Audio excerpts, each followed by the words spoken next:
Welcome back to the Sam JW channel. Oxford United's home unbeaten run continues, though our 100% record at Grenoble Road is ended by a 0-0 draw against Scott Parker's Burnley. Let's have a chat about it, shall we? So yes, Oxford United 0, Burnley 0, and I have to say, we got battered. Let's be honest. That being said, however, although obviously the stats and the possession, the shots show that we got battered, the reality is that neither side really created much, if anything. These are sustained, reasonably high peaks for Burnley, but only one or two resulted in serious opportunities. We'll talk about those in a little bit. And then, Oxford didn't have many high peaks, and then this very, very high peak towards the end of the game, which looked like we were going to get a winner in a proper snatch and grab, but we didn't. Of course, let's talk about the lineup. It was a very interesting adjustment from Des Buckingham. He decided to go with Kieran Brown as a left back, Ben Nelson and Elliot Moore as centre backs, Peter Kiosu continuing as a right back, Will Volks coming into the lineup, of course Josh McEachran out injured, Idris El Mizouni and Ruben Rodriguez keeping their places, with the same being said for Sariki Dembele, Tyler Goodrum and Mark Harris. Look, in terms of Burnley's lineup, I have to be honest, they for me have the best squad in the league. The fact they've got lads like Jeremy Sarmiento is an absolute joke. The lad's incredible. Cullen's superb. Hannibal Mabry, I think, could do better than being at championship level. Johnny O'Reilly looks like a really good little player, of course, from Man City Academy. He was previously. James Trafford, of course, an England youth international, was linked with Bayern Munich in the summer. Humphreys, Koleosho, every member of their team looks phenomenal. This is a side that, as Des Buckingham said in his post-match press conference, these lot was 6 months ago in the Premier League. And the reality is that there's some very talented players in this lineup. And, the fact that, look at 6 months ago, we were in League One, they were in the Premier League. To the fact we've got, a 0-0 draw isn't the worst turnout. In terms of substitutions, we brought on Kyle Edwards, Owen Dale and Dane Scarlett. They brought on Jaden Anthony, Andreas Hodson, I'm not even going to try and pronounce that name, you can see it on your screen, and J. Rodriguez. Like I said, let's have a look at those stats then, because like I said, we got peppered. First half is where it really shows. We didn't have a single shot, 32% of the ball, but notice 7 shots and none really of quality from Burnley. The only real one I would consider of quality is this one from Lyle Foster, or I'm not sure how he misses it. I think there's a couple of bodies in the way, but it is one of those where you'd expect a striker at a top level championship side to be slotting at home. Other than that, they're all very pot shots, to be honest with you, none really of any quality. And, we weathered out the storm, like I say, 1 or 2 minor bits of attack from Oxford. What I will say is, again, the pressure was pretty good at home. Harris, Goodrum, Sariki Dembele won the ball back a couple of times and looked really dangerous for the few moments we had the ball. Dembele was our best player in the first half, I thought. Second half, that's when it improved. We got more of the ball, ever so slightly, at least it seemed.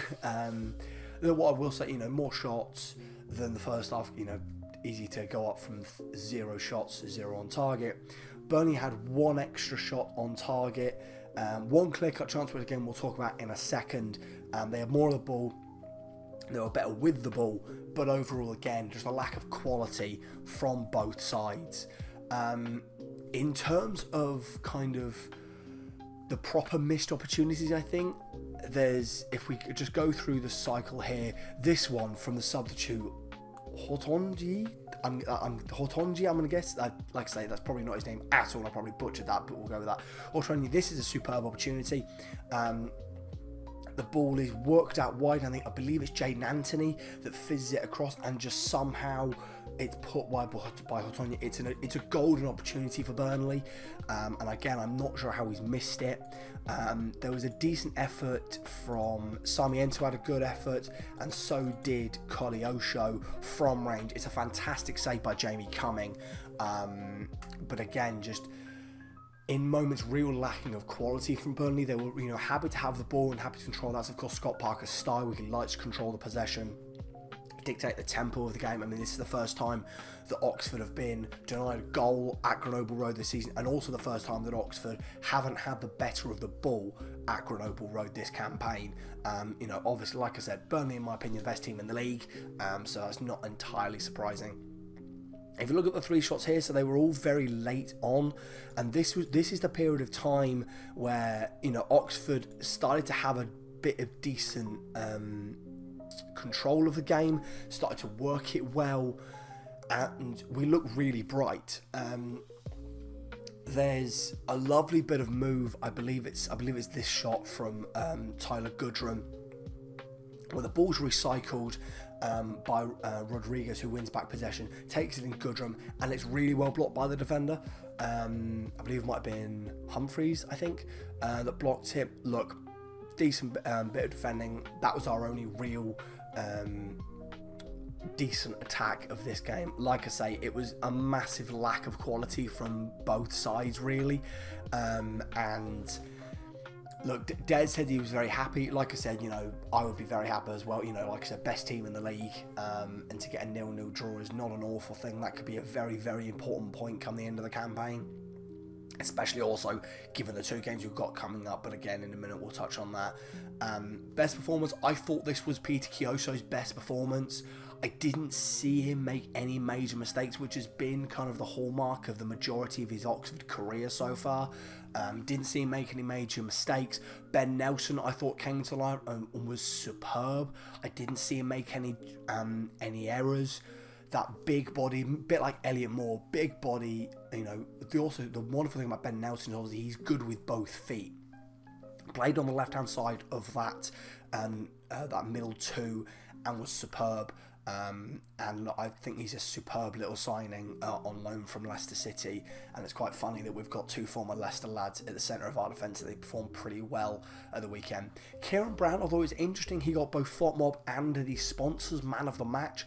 I thought that was quite interesting because I didn't think he was... I thought he was very good, but I thought towards the latter end of the game he was getting run a bit ragged by Burnley's wingers, Sarmiento, Jaden Anthony. Were causing him some real problems, and I thought maybe he would have been brought off for Greg Lee. I thought Greg Lee was unlucky to lose out on the 11 anyway. But like I said, I'm not taking anything away from the overall performance from Kieran Brown, but the second half he did definitely start to fade out of that game. Though he did make a very, very good bit of defensive work towards the end of the game to kind of see it out. Will Vaulks looked relatively good. The thing I'll say about Will Vaulks, again, it seems to be that Coventry thing, the Coventry misplaced pass seems to still be playing on his mind. There's a bit too many rush decisions he's making, a couple more misplaced passes and stuff like that. It's annoying because I think Will Vaulks is a superbly talented midfielder, and we've seen everything he can give to this Oxford United side. We just need, if we can have, and maybe this will be the game, just kind of calm, nothing goes wrong, so I can get his confidence back up. El Mazzuni, this lad just continues to impress me every single game. There's a couple of instances, one of the rare moments we had the ball, where he drifted through about 3 or 4 Burnley players and played out wide to Tyler Goodrum. The lad is absolutely incredible. You can tell that he grew up on the streets of or in Paris, around the kind of the technical brilliance of a lot of those kind of French, that lot of generation of kind of French-born players, where they're just so good on the ball. A phenomenal player. Like I say, every single game he impresses me more and more. And again, like I always have in the back of my head that we got this lad for £400,000. What an investment he is. What a purchase he was in the summer by Edward and Des Buckingham. Ruben Rodriguez, I thought Ruben was quiet, but again, that does come into the same kind of lack of possession. I thought we had the ball, he'd be a bit more lively. Though what I will say about Ruben is I thought he got back and did his defensive duties very well, especially in that first half. There was a kind of 5-10 minute spell where Ruben was making that last ditch challenge, that last ditch interception, making those key defensive actions to lift the pressure from Oxford in those moments and get us a bit up the pitch to relieve the pressure a bit. Ruben, I thought, was fantastic in that first half especially. Obviously, the three up top, Dembele, Goodrum and Harris. I thought Dembele looked superb in moments. Like I say, first half, I thought he was the best player on the pitch. In an attacking sense, he, the willingness to do his man and bolt down the line, he's so good at that. And again, there was a moment, I can't remember who the player was, but he got absolutely clattered on a counter-attack when trying to make a counter-attack, and that blistering pace is the thing that he does so well, and why he's such a core asset to this Oxford United side, especially in the transition. Tyler Goodrum, I thought he was good for the most part, but what I did notice is that as the game went on, because Tyler hasn't necessarily got the legs of an Owen Dale, of a Malcolm Ebury, of a Siriki Dembele, he didn't quite have the legs to take on his man, which, that's why Tyler fits the number 10 role so well, because he's got that low centre of gravity. He's not blisteringly quick, but he's got that centre of gravity where he can move the ball so well. So like I said, I think he faded in that second half, and I think he probably should have been brought off. But I can understand why Des made the changes he did. And Mark Harris, look, he was in the graveyard shift today. When you have 30% or less of the possession, the striker's always going to be isolated. And did his, for the most part, the usual pressings off that Mark Harris does. Like I say, a little bit disappointed that he wasn't kind of a bit more on it, but a fairly decent point was made on the Radio Oxford show afterwards that if Des wanted to do that, he'd be doing it. So I guess it's because we've seen what Harris can do and what can happen when Harris does go and press his man. It's one of those things we want to see more often because we know the results it can produce. The substitutes, obviously Kyle Edwards, Owen Dale and Dane Scarlett. Kyle, again, you could tell there was still a little bit of rust, like I said, in the Bristol City match overview. He looked glad to be back on the pitch. He's got that dynamism, that excitement that Kyle Edwards had when he first came to Oxford. And he looked to have a little bit of that back on the pitch. A couple of really nice take-ons against, I believe it was Egan Riley. Kyle Edwards, it's so nice to have Kyle Edwards back. He's such a good player around the dressing room, and also what he gives you in an attacking sense. Owen Dale didn't give us much, but he was kind of only 15 minutes to change the game, didn't do an awful lot, but didn't disgrace himself either. And then Dane Scarlett. Dane Scarlett's a really interesting one because he only got 7 minutes on the pitch. And like I say, in the graveyard shift, again, there is that thing. We've seen what happens when strikers press their goalkeeper, press the defender. Or that Mark Harris, or we wanted Dane Scarlett to do the same thing. There was a couple of decent opportunities. I thought the people around me were a little bit harsher, and there's a ball floats over the top. I believe it might have been from Idris Elmazuni, I think. And there's like 2 or 3 Burnley players on Dane Scarlett's back, plus James Trafford in front of him, and he got a little bit of criticism for not scoring, but it's so difficult. The ball's come over his shoulder, and he's got to take a touch and put it in the back of the net. Like I say, well, there's 2 or 3 Burnley players around him and the goalkeeper in front of him.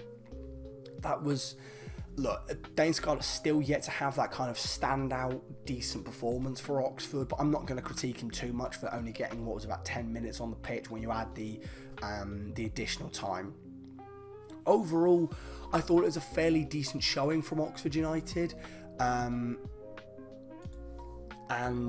like I say, a 0-0 draw against the best side in the league is a pretty decent result. Keeps the unbeaten run going at home. And look, the next 2 games are going to be very important. Away to Luton and Portsmouth in a double header. I will say that, my perfect I say perfect. Perfect would be obviously 9 points across the 3 games. But my ideal circumstance would be 4 points from these 3 games.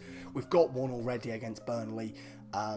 Hopefully we can get another 3 against both Luton and Portsmouth. Of course, Portsmouth, you know, they're without a win.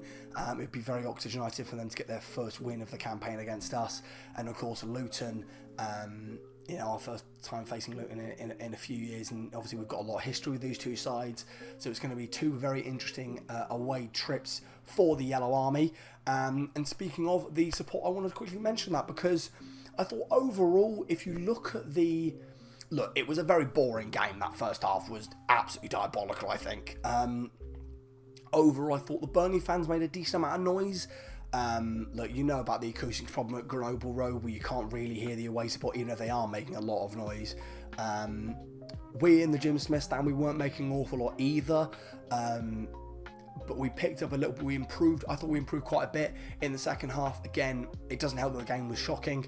And again, another beautifully observed tribute to Jack Badger and the lovely flag that was presented before the game, and it's going to be, I believe, part of the regular fixtures alongside James Smith and Joey Beecham flags at Grenoble Road. Look, you know, it was a beautiful tribute, and I saw a lot of people walking into the ground with Badger 24 or, you know, those kind of printings on the back of their shirts. Another beautiful tribute to a man who sadly lost his life last week, and, you know, as a beautiful touch by Des to whether, you know, boys feel sad too. So, you know, I know we usually like to be analytical and fairly entertaining in these videos, but, you know, if you need to, you know, if you need to talk to people, you know, there are people around that will want to help. So, you know, it's a very important message, and I'm glad the football club are at the forefront of helping Objective. You know, it's something that. And it was a fantastic post I saw recently, was why is it we speak the most about the thing we think the most about. But anyway, let me know your thoughts on the 0-0 draw against Burnley, and we'll see you for a very, very quick double header of Luton Town and Portsmouth before, of course, the international break. Thanks so much. I'll see you in the next video.